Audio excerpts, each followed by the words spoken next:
D Kanimozhi தமிழக வெற்றி கழகம் மூலம் இன்றைக்கி வந்து வெற்றிகரமாக வெற்றியோட இன்றைக்கி வந்து வேட்புமனு தாக்கலை முடிச்சுட்டு வந்திருக்கேன்.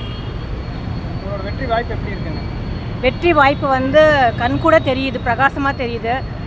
தங்க தளபதியை வந்து அரைநிலை ஏற்றி உட்கார வைக்கணும்னு சொல்லிட்டு தெளிவாக தெரியுதுங்க. உங்களோட ஆப்போனண்ட் எல்லாம் எப்படி இருக்காங்க? ஆப்போனண்ட்டை பற்றி எப்போயும் நாங்கள் யோசிக்கிறதே கிடையாது. நம்மளோட களப்பணி என்னவோ அந்த களப்பணியில் வந்து இயற்கையான இறைவன் கொடுத்த அந்த பிளெஸிங்கில் இங்கே வந்திருக்கோம். அதனால் கண்டிப்பாக நிச்சயமாக வந்து வெற்றிக்கான வாய்ப்புகள் தான் ஜாஸ்தி இருக்குது. இப்போ சோஷியல் மீடியாவில் உங்களோட ஜோசியம் பார்க்குறீங்க அப்படிங்கிறத வச்சு ட்ரால் பண்ணிட்டு இருக்காங்க, அது என்ன சொல்ல வரீங்க? சோஷியல் மீடியா பற்றி கவலைப்படுறதே இல்லைங்க. நல்லதும் சொல்லுவாங்க, கெட்டதும் சொல்லுவாங்க.